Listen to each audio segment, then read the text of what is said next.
Illinois gets written off as cornfields and Chicago. That's the whole mental image most people carry. Flat land, deep dish, wind off the lake. And for a lot of the state, that image isn't entirely wrong. But then there are the outliers. Cities and towns tucked into river valleys. Built on bluffs, founded by European settlers who had no intention of building anything that looked American. Places where the architecture, the landscape, or the entire layout feels like it belongs somewhere else entirely. Somewhere in Germany, or France, or the American frontier of the 1840s. These aren't tourist traps. Most of them barely make the state's own promotional material. They just exist, quietly, stubbornly, looking nothing like the state they're in. These are the top 19 cities in Illinois that look nothing like America. City 19, Nauvoo, Nauvoo sits on a peninsula jutting into the Mississippi River in Hancock County, western Illinois. In the early 1840s, it was one of the largest cities in the entire state. A planned settlement built almost entirely by Mormon pioneers who arrived after being driven out of Missouri. They built it fast, and they built it deliberately. Wide streets, brick homes, a hilltop temple visible for miles across the river. When the community was expelled in 1846, they left behind a ghost of a city that time essentially preserved. Today, Nauvoo looks less like a Midwestern town and more like a 19th century New England village dropped into farm country. The restored historic district, the temple reconstruction, and the manicured streets give it a quality that feels staged, except none of it is. City 18. Elsa City 18. Elsa. Elsa sits inside a narrow ravine where the Mississippi bluffs meet the river in Jersey County. It has one road in and one road out, and a population that has never exceeded a few hundred people. The entire village is a National Historic Landmark, not just certain buildings, but the whole town. Every structure in Elsa dates to the 19th century. Stone cottages, limestone walls, flower gardens growing over front gates. There is no gas station. There is no chain restaurant. Nothing was built here after 1900 that changed the visual character of the place. Walking through Elsa feels less like visiting a small town and more like stepping through a gap in time into a rural English village that someone transported to the American Midwest. City 17. Bishop Hill sits on the prairie of Henry County, about 150 miles southwest of Chicago. It was founded in 1846 by Swedish religious dissenters and followers of Eric Jensen, who fled persecution in Sweden and crossed the Atlantic to build their utopian colony on the Illinois flatlands. They built communal brick buildings, a church, a cookhouse, a hotel. The colony collapsed in the 1860s, but the buildings didn't. What remains is essentially an intact mid-19th century Swedish settlement preserved in the middle of central Illinois. The architecture is Scandinavian. The Colony Museum, the painted interiors, the quiet central square, none of it reads as American. It reads as transplanted Northern Europe, which is exactly what it is. City 16, Galena City 16, Galena. Galena sits in the extreme northwest corner of Illinois, in Joe Davis County, a region so hilly it barely resembles the rest of the state. The town is built into a steep river valley carved by the Galena River, and its downtown climbs the bluffs in layers of 19th century brick. At its peak in the 1850s, Galena was one of the wealthiest cities in the Midwest, a lead mining hub whose riverfront shipped more cargo than Chicago. Then the railroads bypassed it, the economy froze, and the entire Victorian streetscape was simply never torn down. What survives is one of the most intact 19th century commercial districts in the United States. Walking Main Street in Galena looks like walking through a film set for an 1860s period drama. Ulysses S. Grant lived here. The house still stands. City 15. Savannah. Savannah is a small river city in Carroll County on the Mississippi, tucked beneath limestone bluffs that rise sharply above the water. The bluffs here are dramatic in a way that feels out of place in a state most people picture as entirely flat. Forested ridges, rocky outcroppings, river views that stretch into Iowa. The downtown dates to the late 1800s and has seen little alteration. Red brick storefronts, a historic rail depot, a riverfront that hasn't been commercialized. The physical setting, river, bluffs, 19th century architecture, looks more like a town along the Upper Rhine than a city in northwestern Illinois.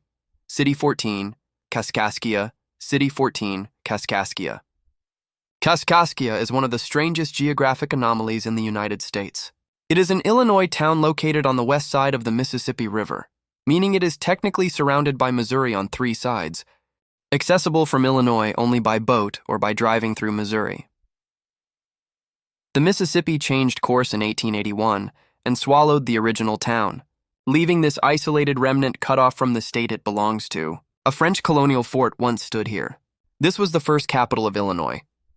Today, fewer than 15 people live in Kaskaskia, on a flood-prone river island that the state of Illinois technically owns but can barely reach. There is nowhere in America quite like it. City 13, Metropolis, sits on the Ohio River in Massac County, deep in the southern tip of Illinois, a region so far south that it borders Kentucky and feels culturally closer to Appalachia than to Chicago. The landscape is river bottoms, cypress swamps, and low wooded ridges. It looks nothing like central Illinois.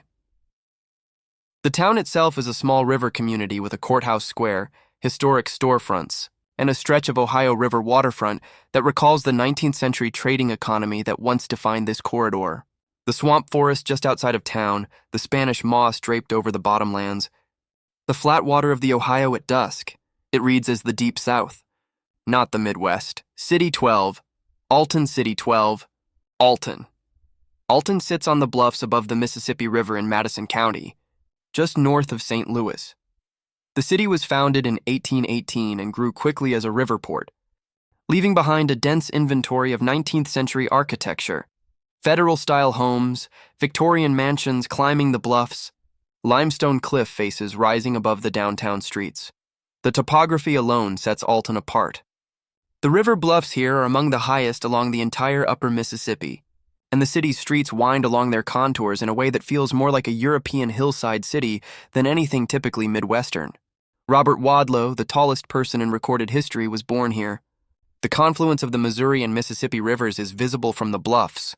City 11, Ottawa, sits at the confluence of the Illinois and Fox Rivers in LaSalle County, surrounded by sandstone canyon country that most people don't associate with Illinois at all. The Starved Rock region just outside town features 18 river canyons, 200-foot sandstone bluffs, and waterfall-fed gorges carved by glacial meltwater thousands of years ago. The canyon landscape here looks borrowed from the American Southwest. The sandstone walls, the hanging gardens in the canyon recesses, the cold, clear streams running across the rock, none of it fits the Illinois most people imagine. Ottawa's historic downtown, meanwhile, was the site of the first Lincoln-Douglas debate in 1858, and its 19th century courthouse square remains largely intact. City Dance, Galesburg City Dance, Galesburg. Galesburg was founded in 1837 by settlers from New York and has the feel of a New England college town dropped into the Knox County prairie. Knox College was established here the same year the city was founded. And its campus, red brick buildings, iron gates, a historic public square, anchors a downtown that looks older and more established than most Midwestern cities its size. Carl Sandburg was born here. A Lincoln-Douglas debate was held on the Knox College campus. The city's architectural stock, its tree-lined streets, and the quiet dignity of its historic core give Galesburg a gravitas uncommon in Prairie, Illinois.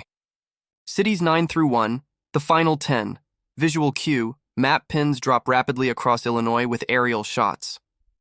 Pullman, Chicago, a company town built in the 1880s by railroad magnate George Pullman on Chicago's far south side. An entirely planned community of uniform brick row houses, clock towers, a market arcade, and a church, all built for factory workers, all built to look like industrial-era England. Now a national monument inside a major American city. Quincy, a Mississippi River city in Adams County with one of the largest collections of Victorian architecture in the Midwest. The Germans and German settlers who built it in the 1800s left behind mansions, churches, and commercial blocks that belong visually in Bavaria.